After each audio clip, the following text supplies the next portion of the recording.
Contrastes con Mitzi Cordero.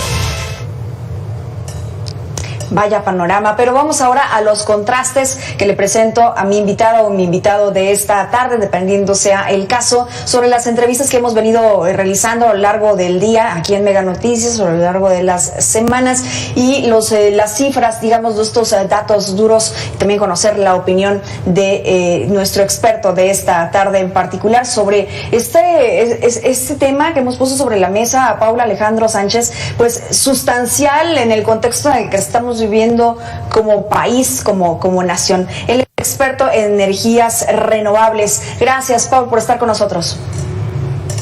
¿Qué tal, Mitzi? ¿Cómo estás? Gracias, igualmente, bien, estamos bien. Te vimos en los foros que se realizaron, que se llevaron a cabo junto con otros expertos sobre lo que tiene que ver con la reforma eléctrica, pero nos preguntamos en esos momentos, ¿sirvieron de algo con todo lo que ya ha dicho el propio presidente, con todo lo que ha dicho ya la bancada de Morena? ¿Fue pérdida de tiempo? ¿Podrías decírmelo de manera sincera? A ver, los foros fueron una petición del Partido Revolucionario Institucional a Morena para poder discutir la reforma. El Partido Revolucionario Institucional muchas voces, ¿no? Tenía los votos y tiene los votos, y Morena sabe que nunca ha tenido los votos para una reforma constitucional. Recordemos que para pasar una reforma constitucional se requiere el voto de al menos 35 diputados, y Morena solo tiene 202. Ya con sus aliados puede llegar más o menos a tener 270 por ahí. Le siguen faltando muchos votos para lograr tener una mayoría calificada, 2/3 partes. Entonces imagínate, pues necesitas por fuerza el PRI. Hace esta petición, el PRI empieza a organizar de alguna manera. Si recuerdas, el coordinador, pues mucho de esto fue Rubén Moreira del PRI, a coordinar a quienes van a participar y a presentar puntos a favor y en contra de la iniciativa. Morena nunca estuvo comprometido con escuchar estas voces, y por el contrario se limitó a traer a funcionarios públicos a desprestigiar o a señalar las bondades que esta reforma traerían, no para ti ni para mí, para CFE. Siempre se trató de CFE, siempre se habló de CFE desde el punto de vista de los funcionarios, y nunca se habló de ti, de mí, de la gente, de cómo bajar los precios, de cómo mejorar la calidad del servicio, de cómo mejorar la situación. Así es. Entonces, ¿sirvieron de algo los foros? Afortunadamente sí. Al parecer hay una propuesta que elaboró el PRI, ahora ya con sus aliados PRD y PAN, donde se retomaron muchos de estos aspectos positivos de la propuesta, como cuáles. Pues se tomó, por ejemplo, hacer rondas de litio parecidas a las rondas petroleras. Ya tenemos un conocimiento, sabemos cómo funciona, el Estado sigue ejerciendo el control de las reservas y no tienes que crear una paraestatal o nueva burocracia para ello. Se retoman cosas como una separación de CFE respecto de las redes de transmisión para permitir la competencia, criterio que está utilizando la Suprema Corte de Justicia de la Federación hoy, de la Nación, para resolver un amparo, una acción inconstitucionalidad que se tiene en este momento. Sirvió también pues para establecer algunos criterios diferentes y pues para discutir. Desafortunadamente, Mitzi, ninguna de las dos áreas parecen tener coincidencias en lo más importante, y a menos que haya disposición de Morena a sentarse a negociar con toda la oposición, o al menos con el PRI, y llegar a puntos en donde hay desacuerdos en común, como cuáles: la participación privada, la permanencia del mercado, las subastas de energía eléctrica. Si no es eso, pues al final vamos a tener dos iniciativas que van a votarse en contra y sin ninguna posibilidad de que lleguen a pues convertirse en reformas reales.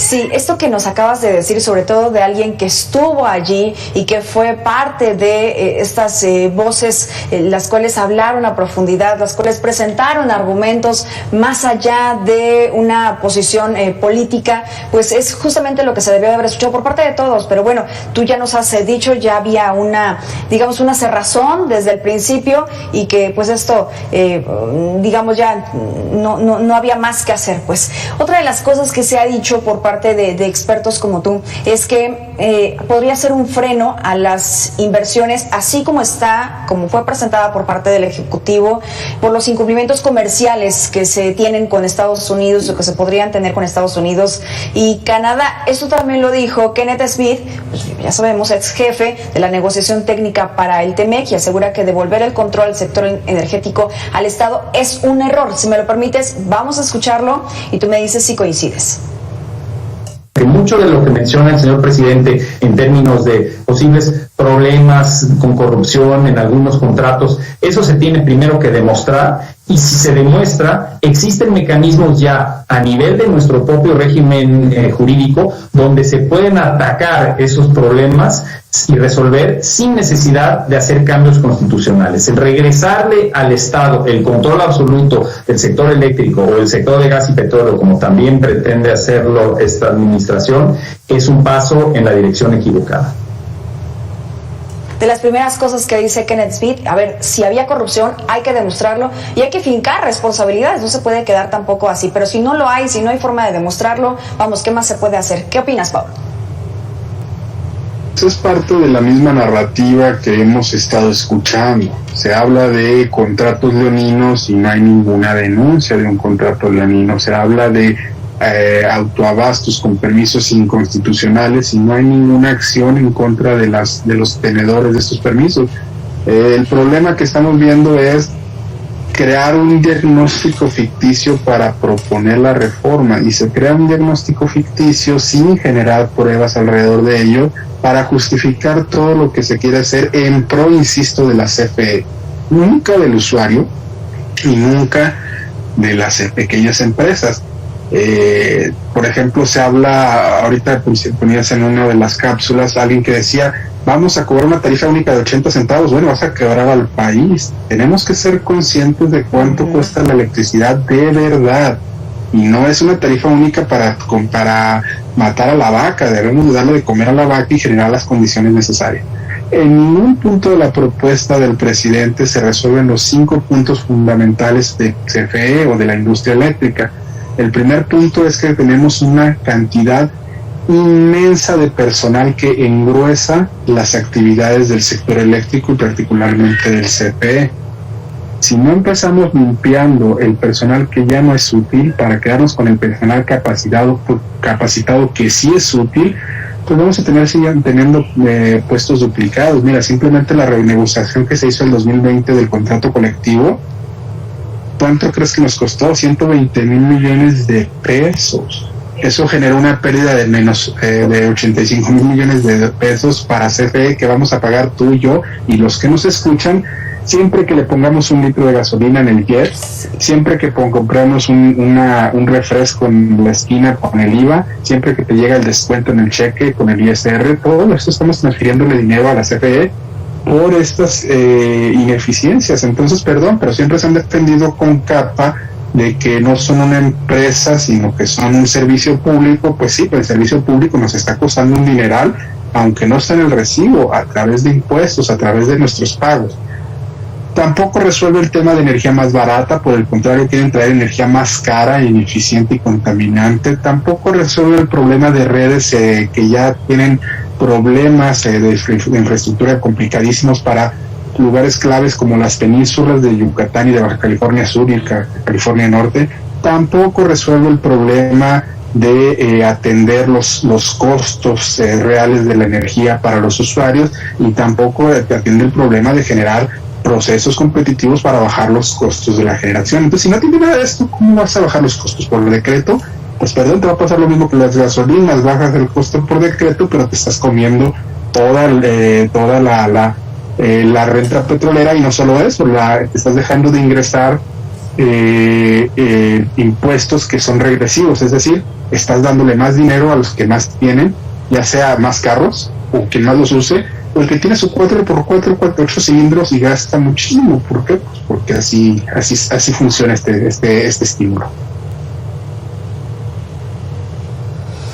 Este panorama, sobre todo escuchando y viendo espectaculares bardas en donde dice la energía eléctrica es tuya y te la vamos a regresar, y entonces contrasta con los argumentos, con los hechos, con lo que sí es real, y pareciera todo una campaña de mentiras, Paul. No sé cómo tú lo pudieras calificar. Pues ese es el tema. Fíjate cómo siempre utilizan silogismos para llegar a conclusiones cerradas. O sea, básicamente te dicen todos los gatos son cuadrúpedos, por lo tanto ese caballo es un gato, y no funciona así. Te están diciendo lo mismo de siempre. Te están diciendo es que fíjate cómo te vamos a devolver la electricidad. ¿Cómo? Tienen un solo proveedor de una sola empresa que va a jugar como él quiera, cuando la manera en que te podrían devolver la energía es que tú pudieras generar en tus techos, lo cual ya no lo permite la actual legislación. La manera en que podría jugar eso es que pudieras tener contratos de generación distribuida colectiva que canceló esta administración, o que hubiera competencia para que yo pudiera elegir a quien sea. Ninguno de los que estén aquí escuchándonos que tenga un recibo residencial le paga a una empresa que sea diferente a CFE. ¿Cómo me estás devolviendo la energía si no tengo la libertad más básica de elegir mi proveedor, de castigarlo si no me cumple? Porque te voy a recordar algo, Mitzi. La empresa en México con más quejas es CFE. Es la CFE. Sí. Y tú y yo lo sabemos también, porque pues todos aquí pagamos a la CFE. Es un calvario ir a interponer una queja sobre un servicio, sobre un cobro que no debió de ser, o algún trámite que quieras realizar, o tan solo ir a pagar tu recibo cuando muchos de estos cajeros no sirven, te tienes que mover a otro módulo. Es decir, ineficiente por donde lo veas, y aparte un maltrato. Digo, no dudo de que haya buenos trabajadores, no dudo de que haya buenos elementos. El problema es que en general, en términos generales, está mal, y va de mal en peor también. Oye, a ver, regresando un poco a los intereses de Estados Unidos. Hemos visto ya varias visitas, particularmente de John Kerry a México, y que de alguna forma, bueno, sí, se habla con el tema del clima, pero también tiene que ver con cuidar lo que le interesa a Estados Unidos, y tiene que ver con esta reforma. Si me lo permites, vamos a escuchar a Santiago Arroyo, que esto fue parte de lo que nos dijo en entrevista con Mega Noticias, y tú me dices si coincides. Evaluar la fortaleza institucional, la fortaleza legal, la situación política y social, para eventualmente ellos saber qué mecanismos de acción van a tomar, si algún tipo de guerra comercial o acciones de carácter legal. Estados Unidos tiene sus propios intereses, y lo que va a buscar es proteger sus intereses. No va a buscar proteger de ninguna manera a México y a su población. Entonces, ese es aquí el meollo del asunto, en donde sí van a haber consecuencias graves a nivel internacional que van a asumir a México en un problema, en un ostracismo económico que pudiera llevarse hasta 100 años en recuperarse. ¿Coincides con Santiago? Mira, Mitzi, somos como país, creo que somos un país maduro y adulto. ¿Qué significa eso? Que tú eliges con qué reglas quieres jugar. Tú tienes ahorita una tablet, yo tengo una computadora, muchos de los que nos escucharán en una televisión, en redes sociales. ¿Por qué no tenemos computadoras mexicanas? ¿Por qué no tenemos tablets mexicanas? ¿O por qué nos cuesta tan caro? ¿O por qué no tienen la calidad? Al final del día entramos en una situación comercial, una relación comercial con el mundo, donde tratamos de explotar nuestras ventajas para venderle al mundo donde somos más competitivos. México es una estrella en el sector automotriz, pero ese sector automotriz que se produce en México, que tiene inversiones de Estados Unidos, Canadá y otras partes del mundo, Japón, requiere electricidad. No son intereses perversos en el sentido de voy a controlarte a través de la energía. Es lo más sencillo, si tú no me das las condiciones, yo ya no te pongo inversión en México. Y eso lo acabamos de ver. Biden ha anunciado muchos planes de estímulos fiscales para producción de autos eléctricos, pero no en México. Los están impulsando en Estados Unidos porque México ya no está dando las condiciones, ya no vamos ni siquiera en la misma línea. En lugar de jalar a la economía más grande del mundo y decirle, sácame, llévame, estamos diciendo, yo puedo solo. Y lo único que eso nos va a costar es que más generaciones, digamos, estancadas, más generaciones sin desarrollo, más generaciones sin una industria. En el momento en que los autos eléctricos empiezan a desarrollar en Estados Unidos o otras partes del mundo y nosotros ya no seamos competitivos y se acabe el impulso, el boom de los autos de combustión interna, como ya está pasando en Europa, pues ahí te encargo, nos vamos a quedar sin nuestro sector productivo estrella y a ver en qué nos vamos a convertir. Ya sin petróleo, sin manufactura, vamos a dejar de ser competitivos. Entonces tenemos que pensar que no se trata de dar energía eléctrica porque nos están violando en la soberanía, sino porque estamos generando empleos, competencia, impuestos, desarrollo. Para eso queremos energía eléctrica barata y una CFE eficiente, no una CFE que nada más se quiera quedar con las rentas. Todo el problema de la reforma eléctrica es que todo lo que te muestra CFE es una extracción de renta gigantesca. Lo que te está diciendo es, no es que bajen los precios, ya está incluso sacó un desplegado donde dice precios justos. Si ya estás hablando de precios justos y no de precios baratos, eso implica que hay que subirle. Y si hay que subirle, entonces hay que incrementar o los subsidios o el recibo. Y si hay que incrementar los recibos, entonces tú y yo y cualquier empresa va a tener un costo más grande el siguiente año. Entonces hay que pensar cómo sí bajamos los precios. Y hay que reconocer que tenemos un costo en exceso de personal en CFE y que tenemos un costo en exceso en plantas que ya son ineficientes, y eso es lo que quiere regresar a CFE, y eso es lo que quiere decir, por eso cambio el orden de despacho, por eso quiero tener el control de la industria. Hay que ser capaces de ver cuál es el objetivo de largo plazo más importante, porque al final directores de CFE van y vienen y presidentes van y vienen. ¿Qué es lo que queremos en el largo plazo? Y si nos vamos a estancar y va a ser otro sexenio perdido, pues ya perdimos la batalla. Y perdimos todos, ¿no? Al final del día, porque es eso, ¿no? Tú decías, al final lo que vamos a terminar pagando en el recibo, y si incrementa el costo del recibo, pues tampoco es popular, ¿no? Y tampoco trae votos, pero de esto no se habla, Paul. Muchas gracias por compartir esta información y estos minutos con Mega Noticias. Ojalá podamos tener, porque bueno, otros momentos, porque todavía va a dar mucho de qué hablar este asunto. Gracias, Pablo Alejandro Sánchez, experto en energías renovables. Que tengas excelente tarde. Muchísimas gracias, Milcy. Nos lo digamos. Gracias, igualmente.